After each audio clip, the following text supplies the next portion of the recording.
I'm going to spend 5 minutes offering a vision for a transformed future if we do what is required to address the looming catastrophe of climate change.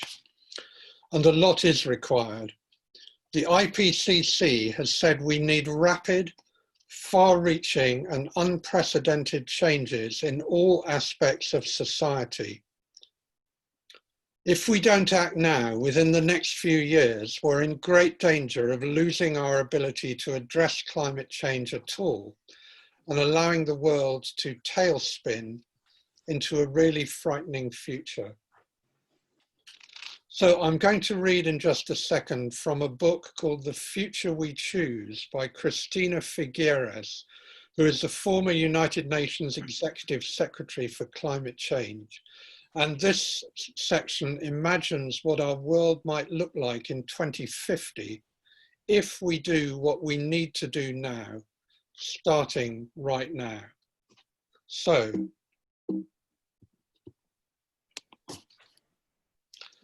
the world in 2050, if we do what we need to do. We have been successful in halving emissions every decade since 2020, and we're heading for a world that will be no more than 1.5 degrees Celsius warmer by 2100. In most places in the world, the air is moist and fresh, even in cities.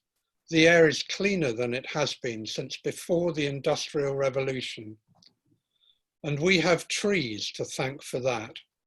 They are everywhere. Corporate donations and public money has funded the biggest tree planting campaign in history. The trees took carbon dioxide out of the air and put it back where it belongs, in the soil. This helped to diminish climate change, but the benefits were even greater. On every sensory level, the feeling of living on what has again become a green planet has been transformative, especially in cities. And in this imaginary look at the future, cities have never been better places to live.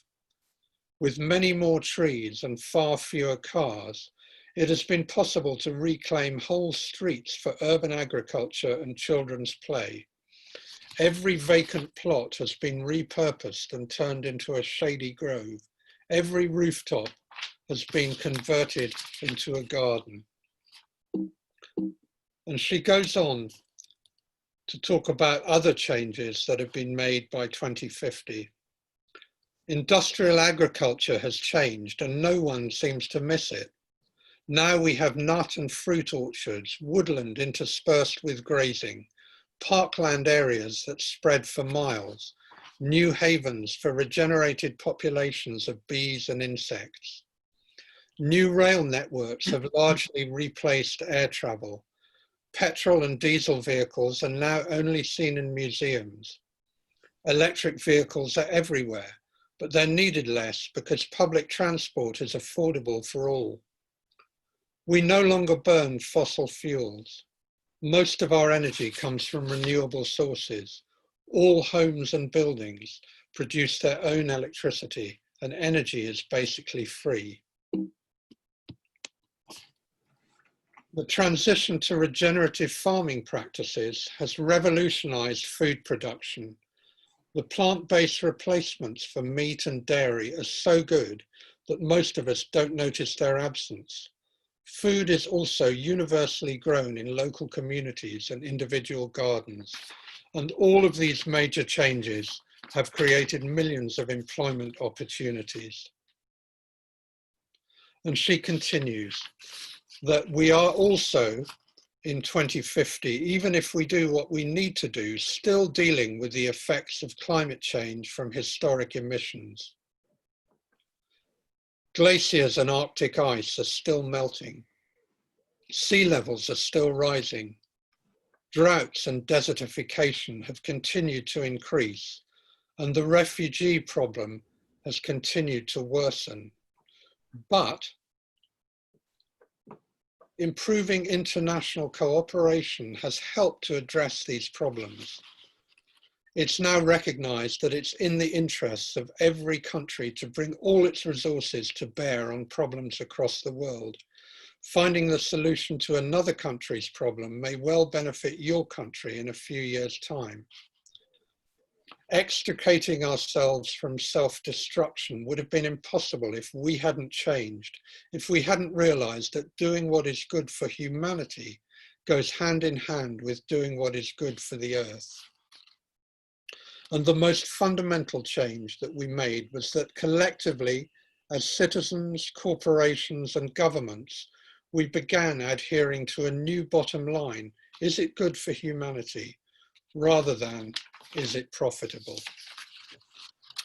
Now, I'm aware that all of this sounds like a fantasy, totally implausible, and clearly it's only a work of imagination. And perhaps as you were listening, a whole loads of buts were arising in your mind. And this is really not surprising given what our world currently looks like. But to a large degree, what this reflects is how our imaginations have been captured and impoverished. We find it really difficult to imagine anything different to what we have now. But our imaginations can, if we let them, propel us towards a better future. So now we're going to go on to look at this in more detail, and I'm going to hand on to Joe, who's going to talk to us about transport. Okay, thank you very much, John, and welcome everyone. So I'm going to be pedaling furiously through my 5 minutes. I'm just going to time myself now. And I'm going to just give you a tiny bit of background about transport. And then I'm just going to look very briefly at the effects really of the pandemic on cities around the world. Then I'm going to go on to what's needed from governmental levels, and then what we can do personally. So the little tiny bit of background rather surprised me that transport remains the largest source of pollution at 28% of global emissions. And 55% of these emissions are actually from cars. Okay. Now I'm just going to go on to show you some interesting pictures really that were taken during the pandemic. And the background to these pictures is during the pandemic, daily global carbon dioxide emissions fell by 17%. Which is the single largest emission drop in recorded history. So how about that? CO2 emissions in European cities reduced by up to 75%. And in London, it was 59% reduction in CO2 emissions, with again, fewer car journeys being the main cause. Also, nitrogen dioxide air pollution levels dropped by about an average of 60% in most cities. So I'm now just going to show you the kind of on the ground, whoops, hang on, just need to share my screen. What could go wrong? Okie dokie. Yeah, okay, so I'm just going to show you some photos of before and after. Okay, so this is Milan before the pandemic, and this is Milan after the pandemic, during the pandemic, rather. This is Venice before, this is Venice afterwards. Just going to go to my favorite, which is, this is Delhi before, and this is Delhi, New Delhi afterwards.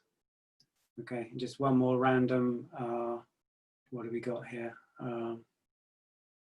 Yeah, okay, so this is Delhi again, before and afterwards, okay? So, yeah, just a little heads up on what things could look like.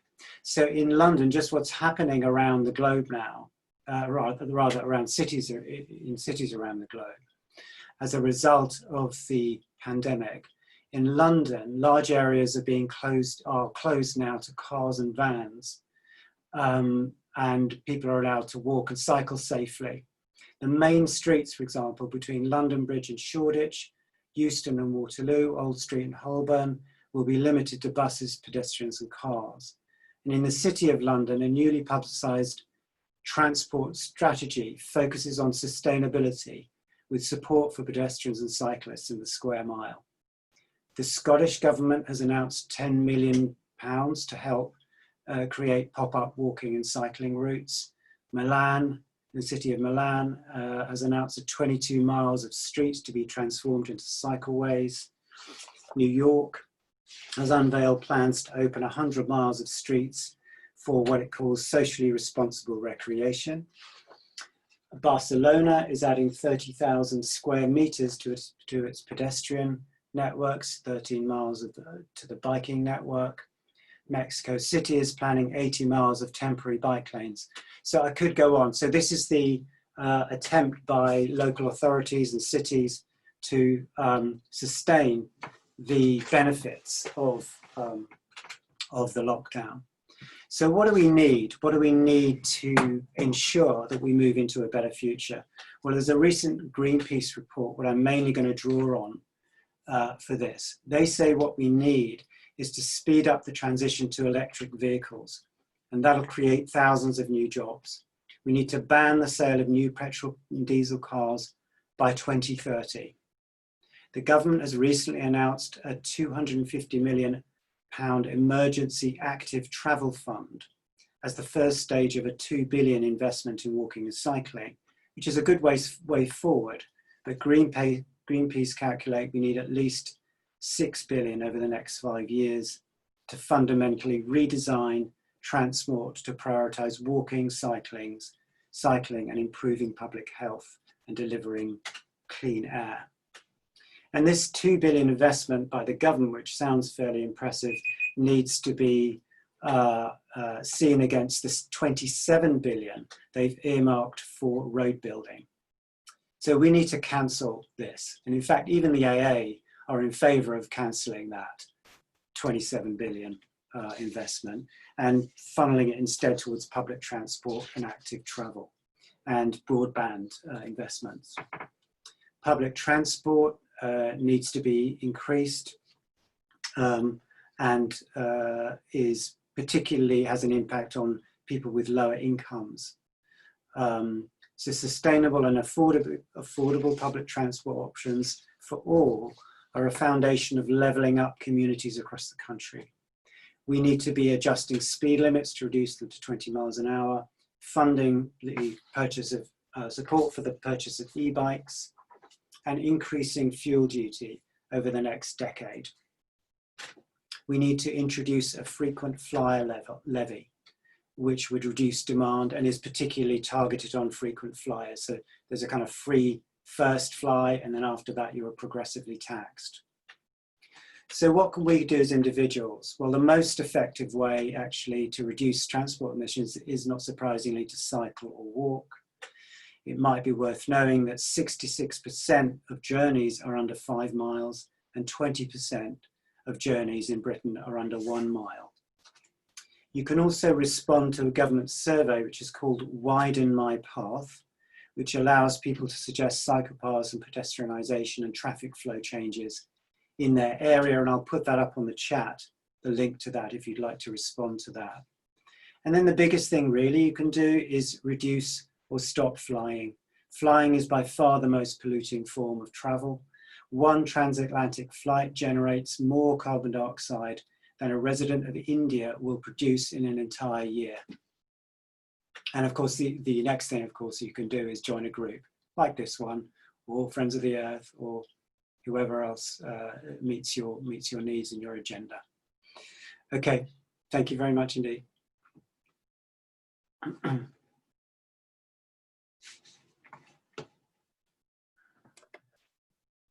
I think that Joe, you're handing over to Nick now. Yeah, Nick, sorry. Good evening, everyone. Thanks ever so much for joining us. I'm going to go straight to screen share if you don't mind. Can everyone see my screen? Yeah. Can everybody see that? Is anybody off mute? Is that working? Yep, it's working. Yes. Yep. Yes. Right, so I'm Nick Cox. I'm talking to you about energy and buildings. This is a 1-hour presentation that I've condensed down to 10 minutes, so please bear with me. This graph shows the energy used to produce our electricity.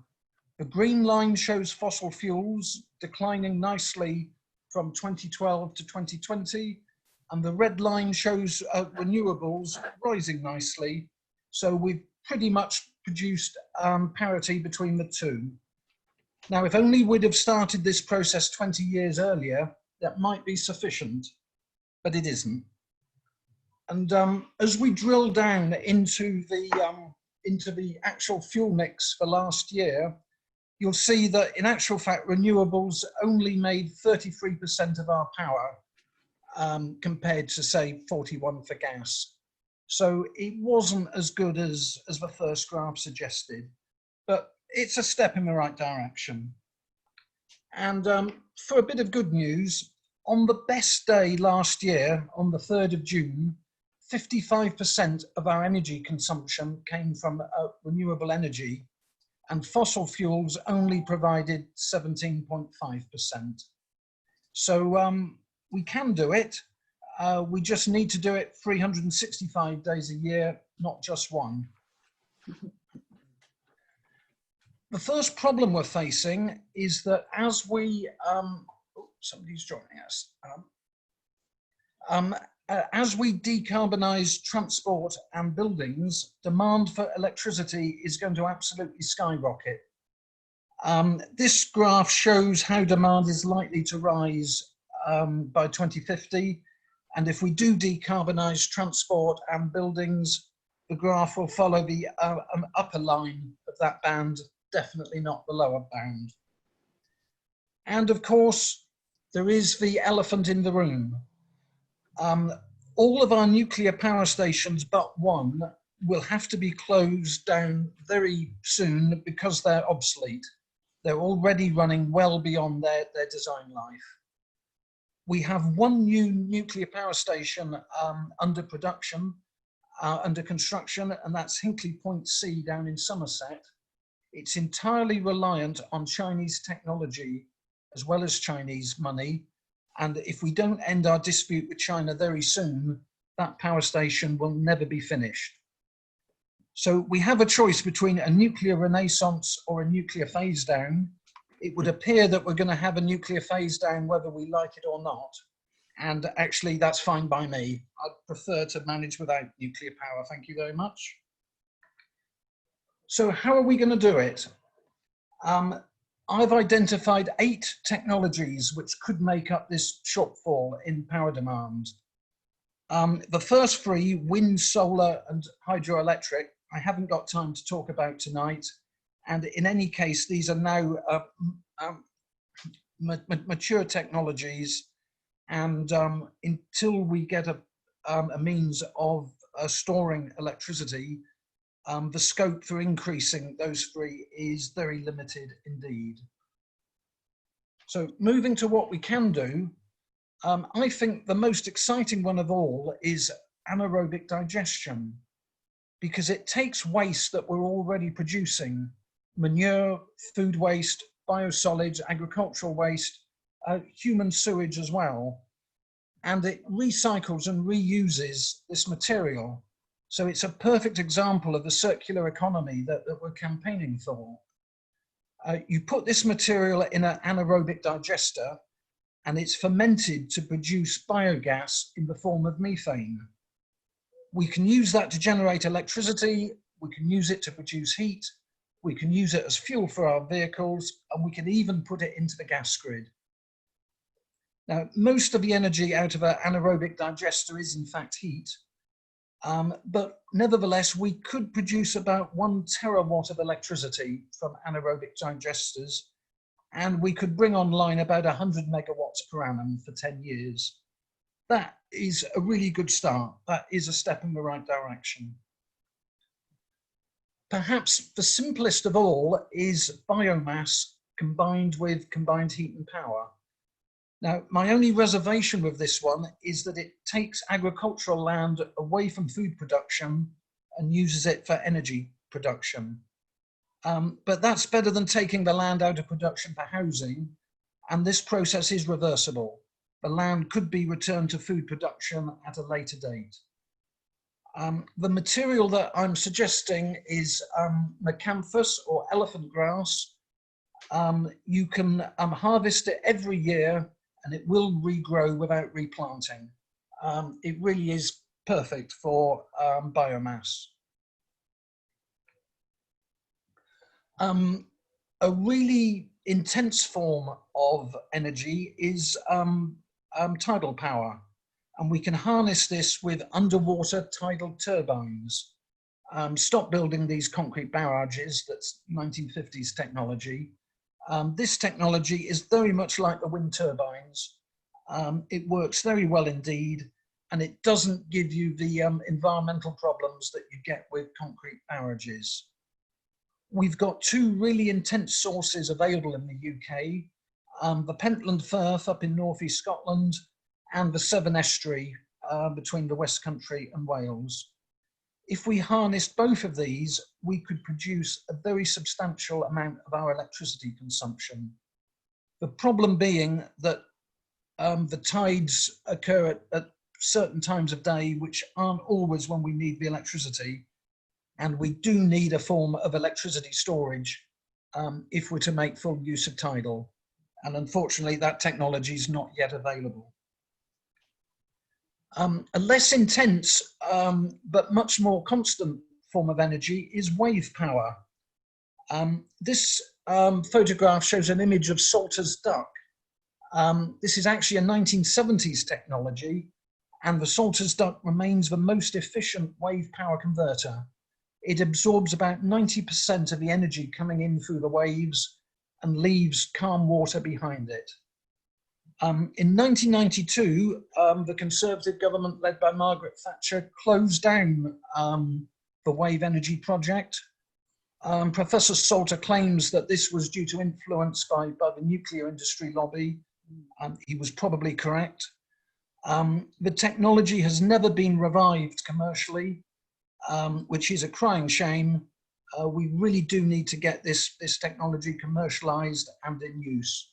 And it could be done in a fairly short time frame.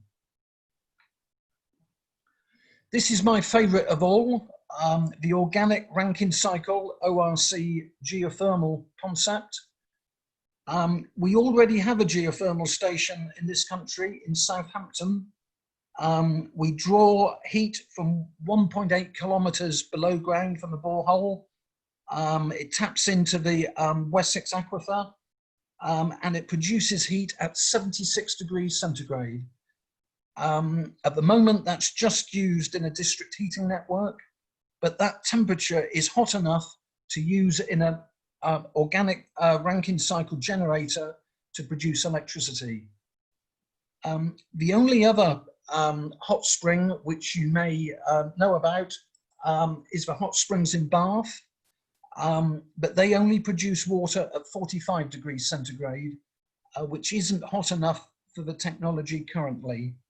I've done some work on this, and we could adapt the technology so that it would work at 45 degrees for the water available in Bath. There are also geothermal sources available in Cornwall and in Scotland. This is a resource which could be developed, and we could start tomorrow. At present, absolutely nothing's happening on this one.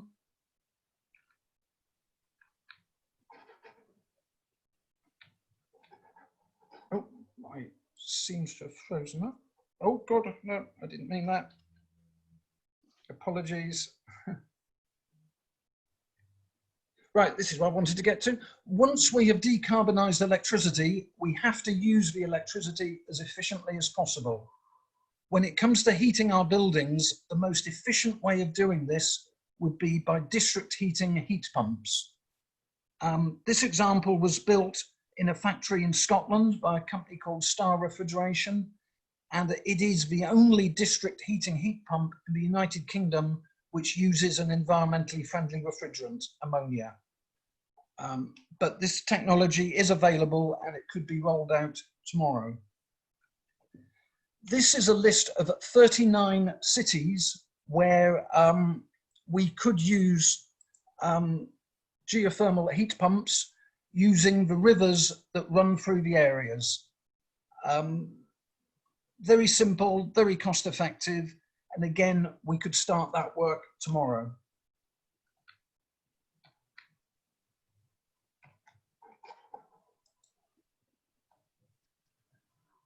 In addition, we've got 10 sites where the urban centres are on estuaries or in coastal locations where we can use the seawater or estuary water as the heat source. Another 10 major locations where geothermal heat pumps would be cost effective. And in the areas where it's not appropriate to use district heating, rural areas and in smaller communities, we would simply use decentralized heat pumps for individual buildings. There's already a huge range of products available on the market. The one that I'm showing you now is manufactured in Austria, and it produces 6.7 kilowatts of heat for every kilowatt of electricity that you pay for, making it the most efficient heat pump available. That's twice as efficient as the standard air source heat pumps. Not only that, it uses environmentally friendly refrigerants which do not cause global warming. So that is a very brief overview of what we can do. Decarbonising power consumption and buildings is absolutely critical, and we do need to start tomorrow. So thank you ever so much for listening, and I'd like to hand back to Lucy to introduce the next speaker. Thank you.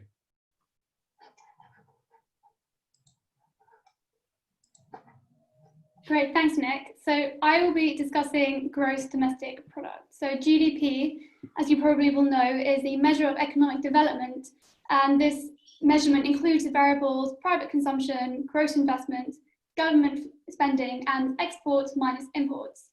So GDP, as I'm sure you guys are quite familiar with, is the most frequently and widely used measure of development internationally. And because you can quantify each country's development, you can then rank them, which is exactly what the International Monetary Fund does every single year. So they calculate the GDPs and they rank them top 10 countries with the highest GDP. So you'd think these top 10 countries, they're the wealthiest, they're the most developed, considered with this measurement, they should be the epitome of what civilization should be, right? Well, that's if GDP is the best measure. And hopefully I can try and evidence to you that GDP really is not the best measure we should be taking forward in terms of development and how our country is doing. And I could talk about this for ages, but very limited time, so I'm only going to use 4 examples to illustrate this. So the first topic I'd like to talk about is overconsumption. And hopefully you won't be surprised in which the country I use to example this is America. So America ranks number 1 in terms of GDP on this IMF list, with $21 trillion per year. And in terms of food overconsumption, so guidelines are 2,500 calories a day for men to maintain the same weight, whereas the average American citizen consumes more than 3,600 calories a day. And it's therefore as a result of this that 70 million adults are classed as obese, which is 40% of American population. And the figures are similar for children and adolescents, which is quite shocking. And one would really like to reflect on what hole it is that food is filling to satisfy these people's needs if the wealth that their country has is not. And subsequently, due to this pandemic, is that 250,000 surgeries were performed due to obesity-related illnesses. And we really need to think about the quality of life for these people pre and post-surgery. You know, we need to think about how invasive an operation is to your autonomy, the physical discomfort from rehabilitation from the surgery, recovery time off work, which will affect your income and the economy as a whole, and your ability to not move freely when you're contained in a hospital, you can't participate in society, you can't see loved ones. So clearly, high GDP in America sounds great, but it's actually not serving people there. It's not improving their quality of life. You also need to think about, overconsumption of material goods. And if you think about home storage units, is a massive industry in America, which is quite shocking considering, their size of houses. And we only need to see a few videos of shopping centres on Black Friday to know that something really has gone wrong with humanity. Secondly, in terms of civil liberties, I'd like to discuss.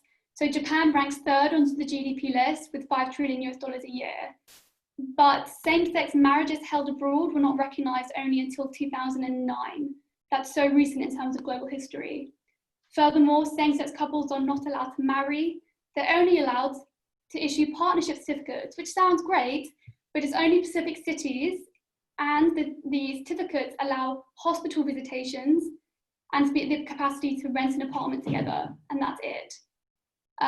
Also, same-sex couples are not allowed to adopt. Female couples are not permitted IVF or artificial insemination. So you could say, amazing, you know, their GDP is doing really well. The manufacturing, technological, and car industries are producing, but on an individual level, people do not have freedom, you know, freedom of choice, liberty in and of themselves. The third topic I'd like to discuss is physical health. So as Joe mentioned so brilliantly before, India is what I'd like to discuss for this topic. India ranks 5th in terms of GDP worldwide.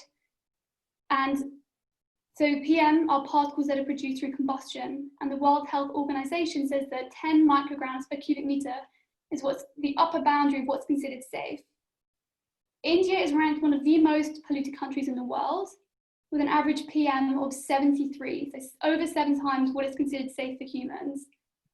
As a result of this, 82,000 people died from asthma in 2015 in India. So on one side, amazing, the garment industry is doing well and India has a high volume of exports, but individually their citizens can't breathe. But that's not reflected in GDP. And in terms of mental health, Canada is ranked 10th according to the IMF in terms of its GDP, whereas 16% of Canada's population has a mental health or substance abuse disorder, which includes depression, anxiety, eating disorder, alcohol or drug misuse, and schizophrenia. And when I was doing this research, I thought, okay, 16% doesn't actually sound that bad. And then I did more research and I compared that on a global perspective. So it actually ranks between Tunisia, which has a political crisis, and Yemen, which had a civil war in 2015 and is still facing repercussions of that. And it's directly equivalent to Greece, which recently had a debt crisis. So while 16% doesn't sound too bad, when you compare it globally, that's pretty shocking for a country that's considered to be extremely wealthy. So to summate, production and consumption should not be the key factors when we measure development, progress, or success of a country. I do have suggestions for alternatives that I'll cover later in the Q&A section. We need to think about, we are the most medicated, depressed, and abused generation in history. We need to ask ourselves, what are we prepared to give up in this pursuit of higher GDP? Our health, our freedom, our democracy? Or should we measure our lives in a different way that encompasses a full breadth of human experience instead of just forcing ourselves to produce more? So I'll leave you with this quote by Alice Obamsawin. When the last tree is cut down, the last fish eaten, and the last stream poisoned, you will realize that you cannot eat money. Ros, would you like to continue the next part? Thanks. Thank you, Lucy. I'm just going to share my screen.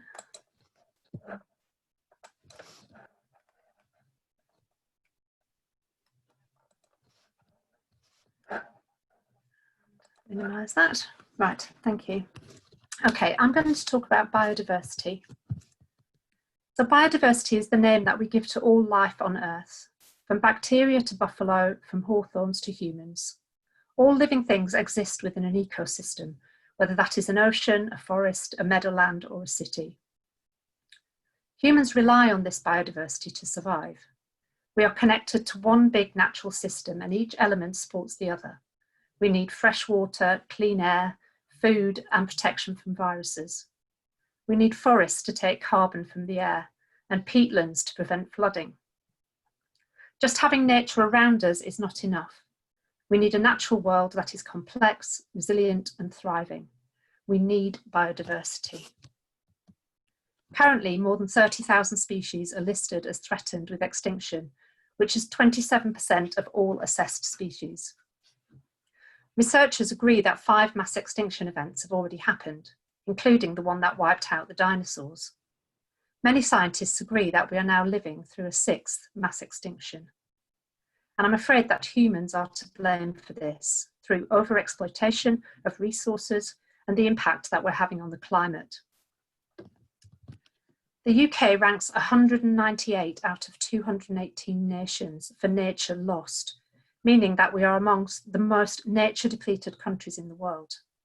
We have lost habitats such as ponds and hedgerows, wetlands and upland bogs, fens and grasslands.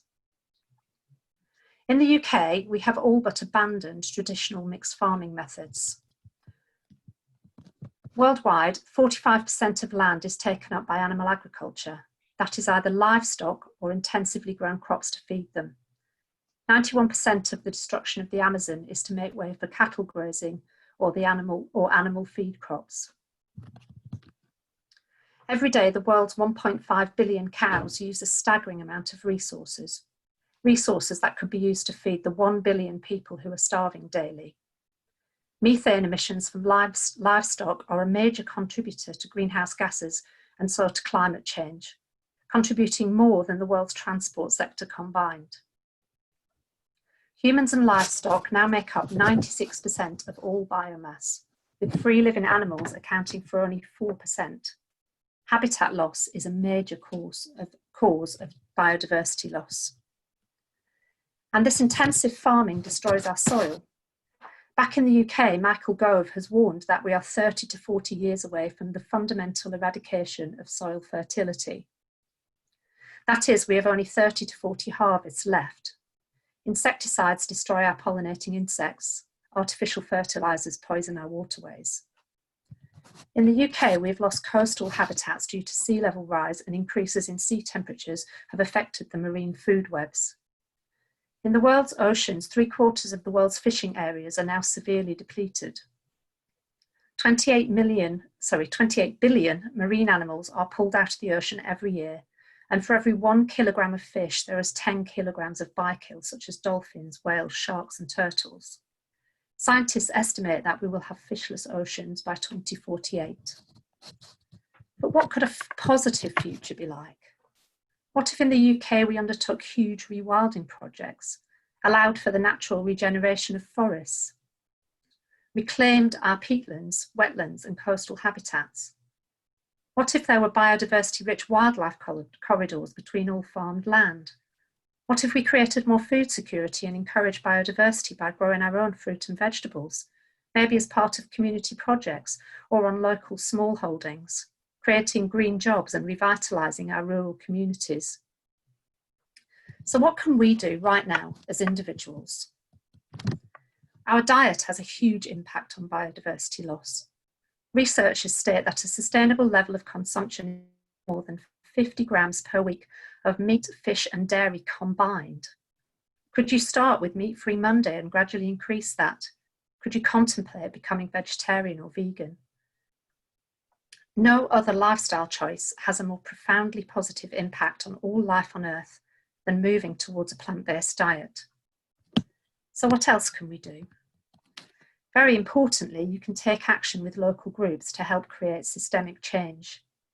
We can buy local produce that supports food grown in a sustainable and biodiverse way. Look out for community-supported and regenerative agriculture. Are there food growing schemes near you? Could you start one with neighbours or friends? This positive future is possible. We can halt biodiversity loss if we act now, and we act together. Thank you. I'd now like to hand over to Kate. Thanks, Ros. I'm going to talk briefly about the importance of climate justice. By climate justice, we mean the aim to achieve some chance of a safe climate for future generations, an equal distribution of the remaining global carbon budget between countries, and a transition in the UK in which the costs are distributed progressively and where everyone's essential needs for housing, transport, and energy use are met. Clearly, there are many approaches that can be taken to solve the climate crisis, particularly if justice isn't your main concern.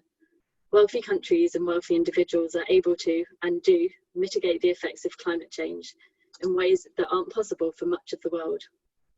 Carbon reduction policies, if applied equally across all regions and nations, could have the effect of exacerbating inequality and failing to recognise the benefits that more developed regions have already had from their greater carbon use. So how do we ensure that the positive steps we take are for the benefit of all of humanity and don't just serve to protect the privileged few? The recent swell of interest and support for the Black Lives Matter movement has brought the ongoing struggle for racial justice into the spotlight, even in countries which don't perceive themselves as inherently racist. As the killing of George Floyd highlighted the pervasive issue of racism in the police force, so the disproportionate number of BAME individuals dying from COVID-19 highlighted how health outcomes are so closely intertwined with socioeconomic conditions. When considering solutions to racial justice, we must also consider solutions to social and economic justice. The same is true for climate justice. It cannot be achieved unless we focus on the wider social and economic outcomes as well. When I first started to consider climate justice, I saw this as a global problem. How do we ensure that the poorest countries, and in particular the global south, do not suffer twice? Firstly, due to climate change itself, and secondly, due to the impact of global policy decisions to lower or minimise carbon use. But it is a question that is just as valid nationally. How do we ensure that the poorest people in our society are not penalised the highest by environmental policies? In the US, your race is the single biggest factor that determines whether you live near a hazardous waste facility. In the UK, more deprived areas are statistically more likely to have worse air pollution levels than affluent areas. In Manchester in 2015, Black children made up 30% of hospital admissions for asthma, despite only making up 10% of the population. So what can we do to redress the balance? Here are 5 positive steps you can take. 1. Write to your MP to ensure that there is continued pressure on the government to deliver its full commitment of international climate finance, which is intended to go to clean growth, reducing carbon emissions, and helping the poorest countries manage the impacts of climate change. There has been some noise that this will be redirected to middle-income countries because this might better further British interests. We need to push back on this. If you don't think writing to your MP will have much effect, I hear there is a rebellion around the corner. 2. If you are donating money, then look at supporting some of the amazing campaigns that Indigenous communities are running around the world. 3. Regularly check the planning pipeline for your area, not just for residential buildings, but also for new industrial and infrastructure projects. Consider whether these are likely to cause pollution for existing residents, and if so, write to your council. You will be able to find planning permission applications online, and anyone can file an objection which must be taken into account. 4. Consider mobilising within your community, both politically and economically. Projects which are run by big corporations or centralised governments often fail to take into account the interests of the poorest or minority groups. Solutions such as citizen engagement in owning and producing renewable energy, cooperatives and worker-owned businesses, community land trusts, and community development financial institutions need to play an increasingly central role. These are a way of challenging our current dominant, extractive and unsustainable model of corporate capitalism. And finally, log on to climatejust.org.uk, which has fantastic information about climate justice in the UK, including detailed analysis of the effects of the UK's climate and energy policy on the most deprived groups. It also has some great information on what people need to do to help. I want to end on a note of hope. The Dakota Access Pipeline is a 1,172-mile long underground oil pipeline in the United States. Since it was announced in 2014, it has been the subject of continued protest for environmental reasons, and because much of the pipeline runs through land which is sacred to Indigenous nations. The pipeline was completed in 2017. But last month, the US District Court for Washington, DC, ordered the pipeline to be shut down, following an action brought by the Standing Rock Sioux tribe. The court ruled that an important federal permit granted to the pipeline's developer, Energy Transfer Partners, was in violation of the National Environmental Policy Act.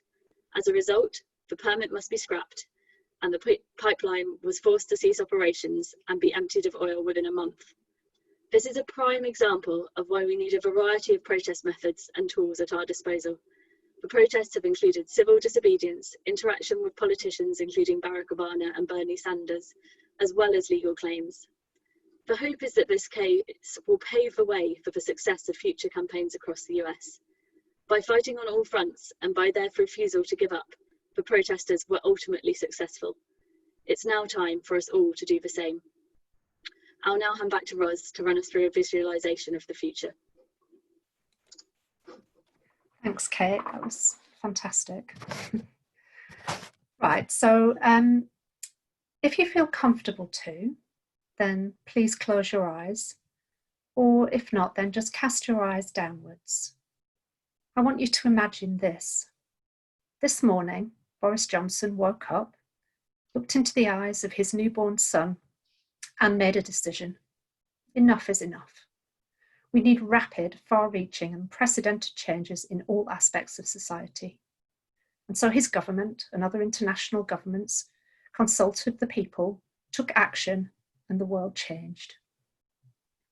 Now there is a door in front of you, and on the other side of that door, it is July 22nd, some years in the future.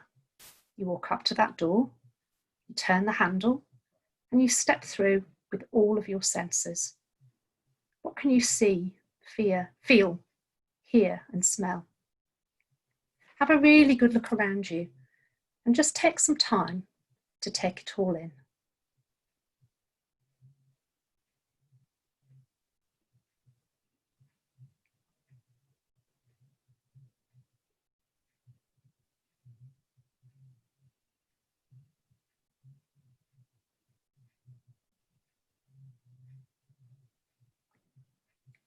Now step back through the door into 2020 and open your eyes. What was it that struck you most about this future? Was there something that really inspired you to make changes today? We need to think radically about our future. If we can collectively imagine the future that we want, then it can happen. This talk is a passionate call to action, and together there is no end to what we can accomplish. Thank you. We'd like to, the talk has gone on for slightly longer than we thought. People are therefore very welcome to leave because we said 7:45, but if people would like to stay, we can keep the call open until 8, and we're very happy to take questions. If anybody with a question would like to raise their hand, and if you feel like you're not getting any attention from us because we can't see everybody, then please just pop a question in the chat. So I'll hand the floor over to you. Anybody who has any questions.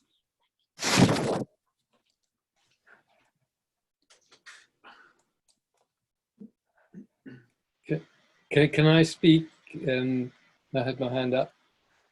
Yes, please. Thank you.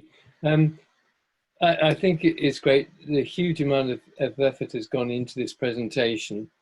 There are one or two things that concern me. Just having read quite an interesting article in Permaculture Works entitled, "Should We Be Supporting a Green New Deal?" And I'll try and find the link and stick it in the chat. But, you know, one of the key things is this emphasis on renewable energy. And we didn't mention, or it wasn't mentioned, that we need a huge decrease in energy consumption. And that it was no way that renewables, even with all the technology, is going to enable us to carry on using energy at the rate that we are at the moment. And this article is making it very clear that if we just push for more electric cars and more of the minerals and whatnot that we need to build PV solar panels, the dynamos for the wind turbines and probably the tidal ones as well, it's devastating parts of the third world because these rare metals are not easy to get out, and there are many communities that have been absolutely devastated by it. So I think we should really be concentrating far more on not business as usual in terms of consuming energy, but very much how we can reduce energy consumption, which isn't to say that we don't need renewables, but the emphasis, I think, should be far more on reduction of energy use. And so even miscanthus grass, for instance, it's going to remove land from food growing, and it's also going to remove land from rewilding. And rewilding is absolutely vital for biodiversity. Yeah, so that was couple of the points. I mean, I could go on, but I don't want to hog the airwaves. Yeah, I think they're very excellent points, David. Thank you. I don't know, Nick, have you got any other comments? I would agree entirely, and with a little bit longer, I would have put in a section on energy conservation. But thanks for raising those points. Yeah, excellent point. Any other questions at all? Hi, Lucy. Do you mind if I jump in as well with that, Nick? Thanks, David. I agree with you. And like from my point of view, we live in such a consumerist society, but the economy is demand driven. So if we reduce demand or if we change the way demand is, the companies will have to abide by where the demand is. So they'll be producing things that are, you know, last longer, that are more sustainable, that are less pollutive. And I agree with you that we actually completely need to reduce the amount of energy we're requiring. And that will happen over time while our consumerist traditions are changing. We get more people on board. So I agree with you. And I think having GDP as like the world measure is only encouraging consumption and production, which is not where we need to be. Thank you, Lucy. Do we have any other questions? Okay, I can't see any hands. So, oh, John? Yeah, I'll just add my 3 penneth to that last one as well. I mean, certainly in terms of transport, I think it's perfectly clear that electric cars are an improvement on fossil fuel vehicles, but they are not the answer by any means. And I would just say that what we need is a decent, affordable, comfortable, reliable public transport service all across the country that is going to be usable. So yeah, and that's how you would reduce consumption in that area. Yeah.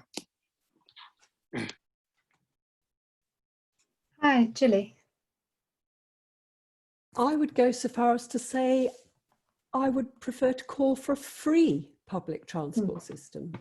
Definitely. Even. Let's be ambitious in our visions. Seriously. I agree. That's what I want to call for. Thanks, Julie. Tom? It's not actually a question, but I just wanted to say thank you to all of you, because all of the talks tonight have been very positive in their outlook. And it's so often that we hear about all the bad things that are happening and the things that we need not to do. And it's just been really nice to listen to you guys set out what is where we could go and the positive view of where we could be. So thank you very much.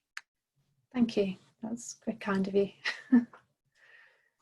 So if we have no more questions, then we'll let everybody go off to have some food. I do have a question.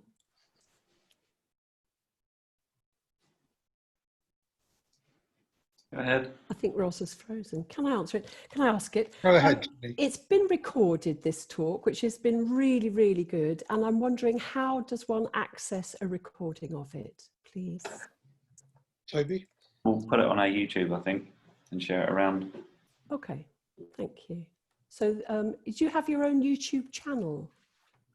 Yeah, we've only got one talk up, which is the Heading for Extinction one that we did recently, but we'll plan to add more as we do them. Great, thank you. And I guess we'll try and inform you when that's up there. Joe, did you have a point? Yes, I have a wiggly finger. So just to say that in case you haven't seen it, if you look on the chat, you'll find some useful links that relate to various subjects and ways you can act.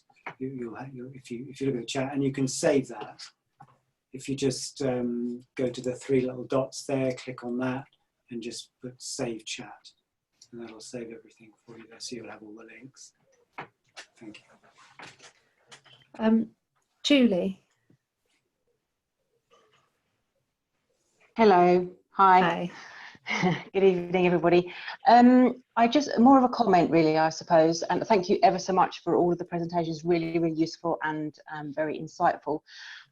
I work for Hertfordshire County Council, And I just want to put myself out to you to say that I am the new Head of Sustainability at Hertfordshire County Council, and I would really urge you to go and look at our sustainability strategy, which was approved at Cabinet in March. And we would very, very much like your views and your comments on our strategy. Now, our strategy was approved at Cabinet in 23rd of March, and because of COVID-19, we couldn't then do anything in terms of publication, consultation, anything at all about our strategy. And I was in post from the 1st of April, and I've been trying to get people to see our strategy and to get involved in it, but it's been very, very difficult due to COVID-19. So I would very much like to have an open invitation to say, please go onto Hertfordshire County Council's website, have a look for the new sustainability pages, and email me at sustainablehearts.gov.uk. I am on holiday at the moment, so give me a week, and I would very, very much like to start a conversation with you, all of you, about what we can try and do in terms of Hertfordshire. I think it's really, really important that we really make things Hertfordshire specific, because people need to see things on their doorstep to be able to actually take action. If it needs to be important to them to be able to make that change and to change their behaviours. So I just an open invitation really. Sustainablehearts.gov.uk is the email address. We are working on some specific web pages at the moment, and we really, really hope that we will start getting some consultation and some engagement out there as soon as we can. But I'm sure you can appreciate that COVID-19 has completely consumed everybody in terms of Hertfordshire County Council. So we are trying to cope with COVID and trying to carry on with business as usual, including Sustainable Hertfordshire. So open invitation for people to contact me. Thank you, Julie. I'm sure that you'll get. We will take you up on that in abundance. Absolutely, and it might be that we need to have further conversations, and that's absolutely fine. Just opening that door. Thank you, and Alex. Thanks so much for coming, especially. Yes, thank you. Yes, Alex, you had a question. No, it's okay. I put it in the chat, and I think someone's already answered it. You're going to email the link out so we can put it back. You know, when we tweeted about it and put it on Facebook, so it'd be good to be able to share the video as well. Thanks, Alex. Yes. Thanks, Julie. I have a question for Julie. Thank you so much for being here, Julie. The Widen My Path website that was mentioned earlier. I wonder if you could point that to your highways department. Yep, absolutely. I've got it written down. I wrote it down, and I even put an exclamation mark saying HCC has been asked to look at this. So I've written that down, and I will pass it on. Excellent. Yep. Thank you very much. Fabulous. I'm sure we'll be in touch. Okay, so I think that's all the questions. Thank you ever so much for coming. It's very much appreciated. And we'll now close the meeting. Just very quickly, if you want to save the chat, you need to do it right now, because it will disappear when we close the meeting. Thank you, whoever just put about Rupert. I know Rupert, and I will contact Rupert. Okay. Okay, thanks very much for coming, everybody, and have a good rest of your evening. Thank you. Bye. Thanks, guys. Bye-bye, guys. Bye. Bye.